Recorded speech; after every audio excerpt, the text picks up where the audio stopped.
இறைவானியர்களுக்கு வணக்கம். இந்த தை மாதம் என்னென்ன மாதிரியான ஏற்றங்களையும் மாற்றங்களையும் தரப்போகுது அப்படிங்கறத பாக்குறதுக்காக காத்துக்கிட்டே இருக்கீங்க. குறிப்பா மகரம் ராசி நேயர்களுக்கு இந்த தை மாதத்துல என்னென்ன பலன்கள்லாம் தரப்போகுது அப்படிங்கறத கணித்து சொல்வதற்காக நம்மளோட இணைஞ்சிருக்காங்க நங்கநல்லூர் டாக்டர் பஞ்சநாதன் ஐயா அவர்கள். சார் வணக்கம். இந்த மாதம் மகரம் ராசி நேயர்களுக்கு என்னென்ன மாதிரியான ஏற்றங்கள் மாற்றங்கள் இருக்க போகுது? மகர ராசிக்காரர்களுக்கு ரொம்ப ஒரு நல்ல காலம் பிறக்குதுங்க. மகர ராசிக்காரர்கள் கடந்த 5 ஆண்டு காலமாக என் வாழ்க்கையில் எந்த சிறப்பும் இல்லைன்னு அடிக்கடி நீயே சொல்லிக்கிட்டு இருந்தீங்க. நீங்கள் பார்க்க வரும்போதெல்லாம் என்னங்க வாழ்க்கையில் ஒரு சிறப்பும் இல்லைங்க, என்னமோ தடைங்க, வீட்டில் உள்ள பெரியவங்களுக்கு உடம்பு சரியில்லை, ஏதாவது மெடிக்கல் எக்ஸ்பென்சஸ், எங்கள் பிள்ளைகளுக்கு உடம்பு சரியில்லை, ஏதோ சிக்கல்கள் அப்படின்னு ஏதாவது ஒரு மன வருத்தங்கள் மகர ராசிக்காரங்களுக்கு இருந்துக்கிட்டே இருந்துச்சு. இப்போது இந்த விசுவாவசு வருடத்துடைய இந்த தை மாதம் இது எப்படி இருக்க போகுதுன்னா, உங்களுக்கு ரொம்ப சாதகமான சூழ்நிலைகள். சூரியன், செவ்வாய், சுக்கிரன், புதன் 4 கிரகங்கள் உங்களுடைய ராசியில் சேர்ந்திருக்கு அப்படிங்கிறது தான் ரொம்ப விசேஷம். இதில் சூரிய பகவானே நம்ம ஒரு பெரிய ப்ளஸ்ஸாக எடுக்க முடியல. காரணம், சூரியன் உங்களுக்கு அஷ்டமாதிபதி. பொதுவாக அஷ்டமாதிபதி ராசியில் அமர்கிறார் என்பது அது சிறப்பான விஷயம் இல்லை. இந்த காலகட்டத்தில் அரசியல்வாதிகளுக்கு பல்வேறு விதமான வம்புகள் வழக்குகள் சேரும். மகர ராசி அரசியல்வாதிகள் பல்வேறு விதமான வம்பு வழக்குகளில் மாட்டிக்கொள்வார்கள். ரொம்ப கேஸ் விஷயங்கள் எல்லாம் எச்சரிக்கையாக இருக்கணும். நிறைய கேஸ் உங்கள் மேலே விழும். அதே போல் அரசு அதிகாரிகள் லஞ்ச லாவண்ய வழக்குகளிலோ எதுலேயோ சிக்கிக்கொள்ளக்கூடிய விஷயம், உங்கள் மேலே மெமோ உங்கள் உயரதிகாரி கொடுக்கக்கூடிய விஷயம், சார்ஜ் ஷீட் கொடுக்கக்கூடிய விஷயம், இதெல்லாம் இந்த காலகட்டத்தில் உங்கள் மேலே இருக்கும். இதெல்லாம் மகர ராசிக்காரங்க கொஞ்சம் கவனமாக தாங்க இருக்கணும். அதே நேரத்தில் நீங்கள் 11ஆம் இடத்தின் அதிபதியாக இருக்கக்கூடிய செவ்வாய் பகவான், இந்த செவ்வாய் பகவான் இப்போ ராசியில் இருக்காருங்கிறது ரொம்ப விசேஷம். பூமியினால் லாபம். 4ஆம் இடத்திற்கும் 11ஆம் இடத்திற்கும் அதிபதி செவ்வாய். 4ஆம் இடம் தான் நம்முடைய வீடு மனை இதெல்லாம் குறிக்கக்கூடிய ஸ்தானம் இல்லையா? அந்த ஸ்தானாதிபதி செவ்வாய், அவர் தான் உங்களுக்கு லாபாதிபதி. அந்த கிரகம் என்னைக்கு உங்கள் ராசியில் உச்சமாக உட்கார்ந்துருக்கோ கண்டிப்பாக இப்போ சொத்து வாங்குவீங்க. மகர ராசிக்காரர்கள் சொந்த தசாபுத்தியும் ஒத்து வருமானால் இப்பொழுது கண்டிப்பாக நீங்கள் சொத்துக்கள் வாங்குவீர்கள். அப்படிப்பட்ட யோகம் உங்களுக்கு உண்டு. நல்ல சொத்து சுகங்கள் பெருகக்கூடிய யோகம் உண்டு. புதிய வீடுமனை வாங்குவது, அடுக்குமாடி குடியிருப்பில் வீடுமனை வாங்குவது, அப்படியெல்லாம் உங்களுக்கு யோகம் கூடி வரக்கூடிய மாதமாக இருக்கிறது. ராசியில் இருக்கக்கூடிய புதன் பகவான் 6ஆம் இடத்திற்கும் 9ஆம் இடத்திற்கும் அதிபதியான புதன் பகவான் ராசியில் இருக்கார். சிலருக்கு இப்போ ஹெல்த் ரீதியாக சில ப்ராப்ளங்கள் இருக்கு. என்ன இருந்தாலும் சரி, அந்த ஹெல்த் ரீதியான ப்ராப்ளங்கள் குணமாவதற்கு இப்போ நல்ல வாய்ப்புகள் கிடைக்கும். அந்த புதன் பகவான் இன்னைக்கு உங்க ராசியில் உட்கார்ந்தாரோ சிலருக்கு உடல்நல பிரச்சனைகள் இருக்கு. நான் இல்லைன்னு சொல்ல. ஏன்னா உங்களுக்கு ரோகத்தை தரக்கூடியவன் ரோகஸ்தானாதிபதியே புதன் பகவான் தான். அவர் உங்க ராசியில் இருக்கிற போது சில கேஸ்ட்ரிக் ட்ரபிளோ வயது சம்பந்தப்பட்ட பிரச்சனைகளோ அதெல்லாம் இந்த மாதம் இருக்கும். ஆனால் பாக்கியாதிபதியமாகவே அந்த புதன் பகவான் உங்க ராசியில் இருப்பதனால நோயை கொடுக்கக்கூடியவரே நோயை குணப்படுத்துவார் என்பதையும் நீங்கள் புரிஞ்சுக்கிடணும். ஆக கன்னிராசிக்கு அந்த மகர ராசிக்காரங்களுக்கு கன்னிராசிக்கு அதிபதியான புதன், மிதுன ராசிக்கு அதிபதியான புதன் உங்க ராசியில உட்காருவதனால உங்களுக்கு ஏற்பட்டிருக்கக்கூடிய நோயும் தீரும் அப்படின்னு அர்த்தம். அது இந்த மாதம் சிறப்பாக இருக்கு. புதிய புதிய அக்ரிமெண்ட்ஸ்ல கையெழுத்து போட முடியும். புதிய வியாபார விஷயங்களை நீங்க மேற்கொள்ள முடியும். வியாபாரத்துக்கு தேவையான கடன் உதவி உங்களுக்கு கிடைக்கும். அதெல்லாம் இப்போ யோகமா இருக்கு. இந்த 6ஆம் இடத்திற்கும் 9ஆம் இடத்திற்கும் அதிபதியான புதன் பகவான் சொல்லும் போது நிறைய அக்ரிமெண்ட்ஸ் கையெழுத்து போடுவீங்க. வேலை தொடர்பான அக்ரிமெண்ட், ஒரு நல்ல வேலை வாய்ப்பு கிடைக்கும். ஆனால் சில வருஷங்களுக்கு நீங்க ஒர்க் பண்ணணும் அப்படிம்பாங்க. அப்படிப்பட்ட அக்ரிமெண்ட் கையெழுத்து போடுவது கான்ட்ராக்ட் பேசிஸ்ல ஜாப் கிடைக்கிறது, அதெல்லாம் உண்டு. நீண்ட நாளாக டெம்பரரி ஜாப்ல இருந்தவங்களுக்கு இப்போ வேலை கான்ட்ராக்ட் பேசிஸில் அந்த ஜாப் மாறும். அப்படிப்பட்ட அமைப்புகள் உங்களுக்கு இருக்குது. அதே மாதிரி இந்த காலகட்டத்தில் 2ல் ராகு இருக்கிறதுனால உங்களுக்கு நிறைய எதிர்பார்ப்புகள் இருந்துக்கிட்டே இருக்கும். ஒரு சொத்து வாங்கக்கூடிய எதிர்பார்ப்பாக இருக்கட்டும், குடும்ப வாழ்க்கைக்காக நிறைய சம்பாதிக்கக்கூடிய எதிர்பார்ப்பாக இருக்கட்டும், எதிர்பார்ப்பு இருக்கும். திருமணத்தை பற்றி உங்களுடைய எதிர்பார்ப்பு பூர்த்தியாகும். 6ல் குரு இருக்கும்போது சிலருக்கு அடிவயிறு சம்பந்தப்பட்ட பிரச்சனைகளோ அது கொழுப்பு சார்ந்த பிரச்சனைகளும் இருக்கலாம். அதில் மட்டும் நீங்கள் அக்கறை எடுத்துக்கணும். 3ஆம் இடத்துல சனி பகவான் இருக்கார். அந்த சனி பகவான் உங்களுடைய பித்ருஸ்தானத்தை பார்ப்பதும் அஷ்டமாதிபதி சூரியன் ராசியிலே இருப்பதையும் பார்க்கும்போது இந்த மாதம் உங்கள் தந்தைக்கு உடல்நல பாதிப்புகள் இருக்கும். ஆகவே அப்பாவுடைய உடல் நலத்தில் மகர ராசிக்காரர்கள் அதிக கவனம் செலுத்துங்கள். சில இடங்களில் தந்தைக்கும் பிள்ளைக்கும் இடையிலே கருத்து மாறுபாடு ஏற்பட்டுக்கிட்டே இருக்கும். இந்த மகர ராசிக்காரங்க அதை பார்த்துக்கிட்டு தான் இருப்பீங்க. நிறைய கருத்து மாறுபாடுகள் இருக்கும், இருந்துதான் நிவர்த்தியாகும். பஞ்சமாதிபதியாக இருக்கக்கூடிய சுக்கிர பகவான் ராசியிலே இருப்பது, நிறைய பேர் மகர ராசிக்காரர்கள் இந்த மாதம் காதல் வயப்பட போகிறீர்கள், காதல் கைகூட போகிறது, காதல் திருமணம் கைகூட போகிறது, மகிழ்ச்சியான பொழுதுபோக்கு விஷயங்கள் கூடும், நல்லா என்ஜாய் பண்ணணும் லைஃபை அப்படி மகர ராசிக்காரங்க பார்ப்பீங்க. உங்கள் யோகாதிபதியாக இருக்கக்கூடிய சுக்கிர பகவான் ராசியிலே இருக்காராகவே லைஃபை என்ஜாய் பண்ணக்கூடிய அமைப்புகள் உங்களுக்கு மிகச்சிறப்பாக இருக்கும். இந்த மாதம் நீங்கள் எதிர்பார்த்ததை விட நல்ல பணவரவு, நல்ல உத்தியோக லாபம், குடும்பத்தில் சந்தோஷம் என்று ஏற்பட போவதால் இது ஒரு நல்ல மாதமாக உங்களுக்கு அமைகிறது. உடல் நலத்தில் மட்டும் கொஞ்சம் அக்கறை எடுத்துக்கணும்னு உங்களுக்கு நான் சொல்லியிருக்கேன். இந்த மாதம் நிறைய சந்தோஷங்கள் பெருக நீங்கள் என்ன செய்யணும்னா, உங்கள் வீட்டில் அடிக்கடி பூ அலங்காரங்கள் செய்து கொண்டே இருங்கள். தெய்வ படங்களுக்கு அன்னைக்கு பூத்த பூக்கள் அதை எடுத்து மாலையாக தொடுத்து தெய்வ படங்களுக்கு சுட்டி கொண்டே இருங்கள். வீட்டில் விளக்கேற்றி சாமி கும்பிடுங்க, உங்கள் குலதெய்வத்தை வழிபடுங்கள். இந்த மாதம் மிகச்சிறந்த மாதமாக உங்களுக்கு அமையும். தை மாதம் அப்படின்னு எடுத்துக்கிட்டீங்கன்னா, ஒவ்வொரு மாதங்களுக்கும் ஒரு சிறப்பு உண்டு. இப்போ சித்திரை மாதம் எடுத்துட்டோம்னா சித்திரை விஷு அப்படின்னு பேசுகிறோம். வைகாசி மாதம் எடுத்துட்டா வைகாசி விசாகம் பேசுகிறோம். அதே மாதிரி பகவான் கிருஷ்ண பரமாத்மா கீதையில் சொல்றார், மாதங்களில் நான் மார்கழி அப்படின்னு பேசுறார். அப்படி ஒவ்வொரு மாதத்திற்கு ஒரு உயர்வு இருக்கிற மாதிரி தை மாதத்துக்குன்னு ஒரு தனி சிறப்பு இருக்கு. என்ன சிறப்பு அப்படின்னா, சூரிய பகவானுடைய உத்தராயண பயணம் தை மாதம் தான் ஆரம்பிக்கிறது. உத்தராயணம்னு வடக்கு நோக்கிய பயணம். அப்படி சூரிய பகவான் மார்கழி மாதம் முடிந்து தை மாதம் ஆரம்பிக்கிற போதுதான் வடக்கு நோக்கிய பயணம் மேற்கொள்கிறார். ஆகவே தான் அந்த மாதத்தை மிகச்சிறந்த மாதமாக, தை மாதத்தை உயர்வாக நம்முடைய சாஸ்திரங்கள் எல்லாம் சொல்லுது. அதிலும் பார்த்தீங்கன்னா தை மாதம் தான் நம்ம ஊரில் அறுவடை நடக்கும். அறுவடை செய்த அந்த மகிழ்ச்சியோடு, அந்த பண வசதியோடு புதிய மாதம் தொடங்குகிறது. ஆகவே குடும்பங்கள் எல்லாம், எல்லா குடும்பங்கள்லையும் ஒரு மகிழ்ச்சி இருக்கும்.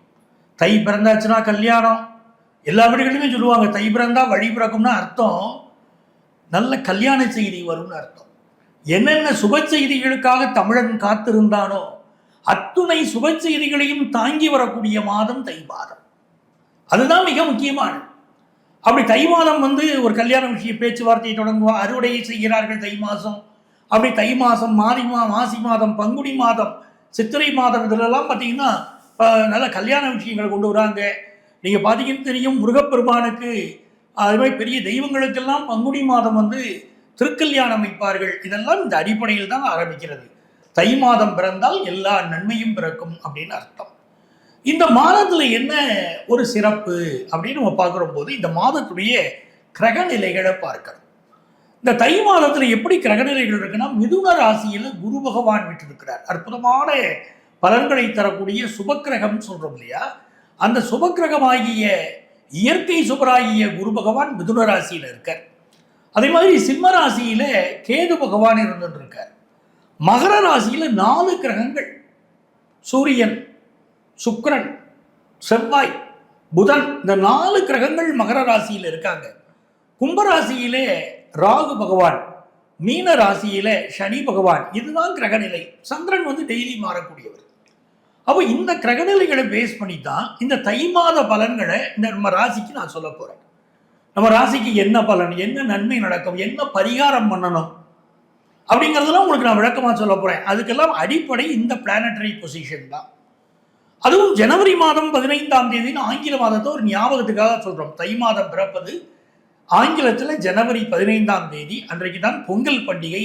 நேயர்கள் அனைவருக்கும் எனது இனிய பொங்கல் திருநாள் நல்வாழ்த்துக்களை தெரிவித்துக்கிறேன். 16ஆம் தேதி இந்த மாதம் பிரதோஷம் வருது. மாட்டு பொங்கல் அன்னைக்கு தான் பிரதோஷம். 16ஆம் தேதி சிவபெருமானுக்கு உகந்த நாள். 18ஆம் தேதி சர்வ தை அமாவாசை. நம்முடைய நிகழ்ச்சிகள் எல்லாம் நான் மிகுந்த முக்கியத்துவம் கொடுக்கக்கூடிய ஒரு விஷயம் தை அமாவாசை மாதிரி அமாவாசை தினம். நிறைய ஜாதகங்களை நாங்கள் பார்க்குறோம், பித்ருதோஷம்னே வருது. எப்படி நீக்கிறதுன்னு தெரியலையே சார், என் குடும்பத்தில் நிறைய கஷ்டம் இருக்கேன்னு பல பேர் வரா. அதற்கு என்ன காரணம் பார்த்தோம்னா, ஜாதகத்தில் இருக்கக்கூடிய பித்ருதோஷம் அதை நீங்குவதற்கு, பிரச்சனைகள் நீங்குவதற்கு அமாவாசை தர்ப்பணத்தை கடைபிடிக்கணும். ரொம்ப அற்புதமான நாள் 18ஆம் தேதி சர்வ தை அமாவாசை அதை கடைபிடிங்க. அதே மாதிரி விரதங்களில் உயர்ந்த விரதமான திருவோண விரதம் 20ஆம் தேதி வருது. இதெல்லாம் இந்த மாதம் வரக்கூடிய மிகச்சிறந்த விஷயங்கள்.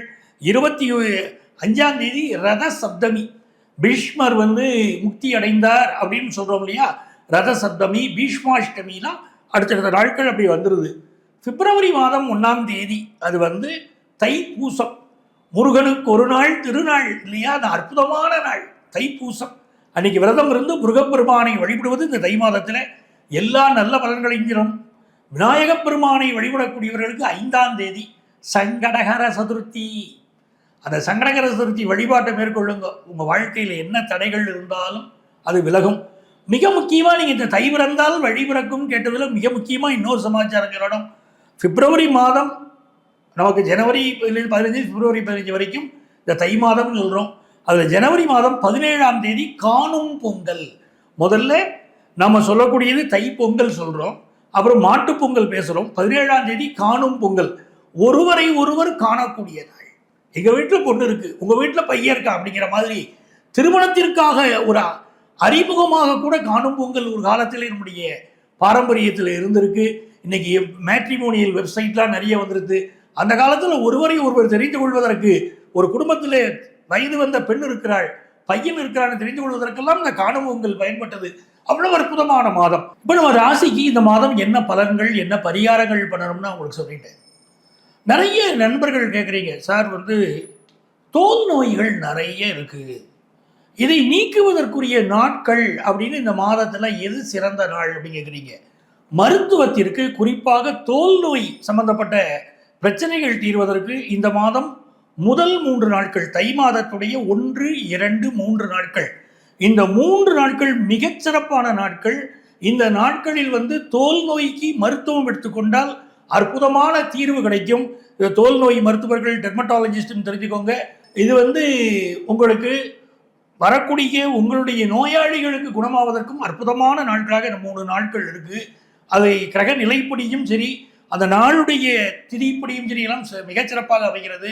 உங்களுக்கு சொன்னேன், ஜனவரி மாதம் 17ஆம் தேதி காணும் பொங்கல், அந்த நாளை பயன்படுத்திக்கிறோம். அதே போல் 19ஆம் தேதி, இந்த மாதத்துடைய 19ஆம் தேதி இடி மின்னலோடு மழை இருக்கும் என்று பஞ்சாங்க குறிப்புகள் சொல்கிறது. இந்த மாதம் தை மாதத்துடைய பஞ்சாங்க குறிப்புகள் உங்களுக்கு நான் சொல்கிறேன். சேலத்திலே சூறாவளி காற்று இருக்கும் என்று எதிர்பார்க்கப்படுகிறது இந்த மாதம். அதே மாதிரி சென்னைக்கு வடகிழக்கிலே குறைந்த காற்றழுத்த தாழ்வு மண்டலம் இந்த தை மாதம் உருவாகும் என்று நம்முடைய பஞ்சாங்கங்கள் குறிப்பிடுகின்றன. கடலூரிலே ஒரு சின்ன புயல் இருக்கலாம் இந்த மாதம் என்றும் எதிர்பார்க்கப்படுகிறது. அதே போல கம்பளி பூச்சிகளுடைய தொல்லை கொஞ்சம் அதிகமாக இருக்கும் தை மாதத்திலே என்று குறிப்பிடப்படுகிறது. தென் மாவட்டங்களில் கடும் பாதிப்புகள் இருக்கலாம், கடும் புயல் இருக்கலாம் என்று நம்முடைய பஞ்சாங்கங்கள் குறிப்பிட்டு சொல்கின்றன. எனது அருமை நேயர்களே, இந்த தை மாதத்துடைய இவ்வளவு நல்ல பலன்களையும் கேட்டீங்க. இந்த மாதத்தில் நான் உங்களுக்கு குறிப்பிட்டு சொன்னேன், சில ஃபங்க்ஷன்ஸ் இருக்கு பாருங்க. உதாரணமாக பிரதோஷம். இந்த பிரதோஷம் அன்னைக்கு சிவபெருமான் கோயிலுக்கு அவசியம் போகணும். சிவபெருமானை வழிபடுகிற போது அதில் அற்புதமான ஒரு பாடல் இருக்கு, உங்களுக்கு தெரியும், சித்தர் பாடல். ஓடி ஓடி ஓடி ஓடி உட்கலந்த ஜோதியை நாடி நாடி நாடி நாடி நாட்களும் கழிந்து போய் வாடி வாடி வாடி வாடி மாண்டு போன மாந்தர்கள் கோடி கோடி கோடி கோடி எண்ணிறந்த கோடியே ஓம் நமச்சிவாய ஓம் ஓம் நமச்சிவாய ஓம் நமச்சிவாய ஓம் ஓம் நமச்சிவாய. இந்த பாடலை, இந்த மந்திரத்தை திரும்ப திரும்ப பிரதோஷ நேரத்திலே பாடிக்கொண்டிருக்கிற போது, இதை உச்சரிக்கிற போது நமக்கு பிடித்த எல்லா இன்னல்களும் விலகுகிறது. பொதுவாக இந்த தை மாதம் நிறைய நன்மைகள் நமக்கு நடக்கணும்னா குலதெய்வ வழிபாடு செய்யணும். உங்கள் ராசிக்குரிய பலனை நான் சொல்லிட்டேன். குலதெய்வத்துடைய வழிபாட்டையும் இந்த மாதம் மேற்கொள்கிற போது உங்களுக்கு மிகச்சிறந்த பலன்கள், வெற்றிகள் இந்த மாதம் கிடைக்கும். அதே போல் சங்கடகர சதுர்த்தியில் பக்கத்தில் இருக்கக்கூடிய கோயிலில் போய், அதாவது 5ஆம் தேதி சங்கடகர சதுர்த்தி பிப்ரவரி 5 அன்னைக்கு பக்கத்தில் உள்ள கோயிலில் போய் விநாயகருக்கு நடக்கக்கூடிய அபிஷேகத்தில் கலந்து கொள்ளுங்கள். எல்லா வகையான நன்மைகளும் இந்த காலகட்டத்தில் உங்களுக்கு ஏற்படும். இந்த நிகழ்ச்சியை பார்த்து கொண்டிருக்கக்கூடியவர்கள், இங்கே நான் உங்கள் ராசிகளுக்குரிய பொதுவான பலன்களை தான் நான் சொல்லியிருக்கேன். இங்கே எங்களுடைய செல்ஃபோன் நம்பர் கொடுத்துருப்பாங்க. உங்களுக்கு உங்கள் ஜாதக ரீதியான ஆலோசனை தேவைப்பட்டால் எங்களுடைய செல்ஃபோனை காண்டாக்ட் பண்ணி ப்ரியர் அப்பாயின்மெண்ட் வாங்கிட்டு எங்களை நேரிலேயோ ஆன்லைன் மூலமாகவோ எங்கள்கிட்ட கன்சல்டேஷன் பெற முடியும். உங்கள் வாழ்க்கைக்கு வழிகாட்ட நான் காத்திருக்கிறேன். உங்கள் ஆத்மார்த்த ஜோதிடர், நங்கநல்லூர் டாக்டர் பஞ்சநாதன். சார் ரொம்ப நன்றி உங்களுடைய நேரத்திற்காக. கண்டிப்பா தொடர்ந்து இணைந்திருப்போம். இறைவாவோட சார்.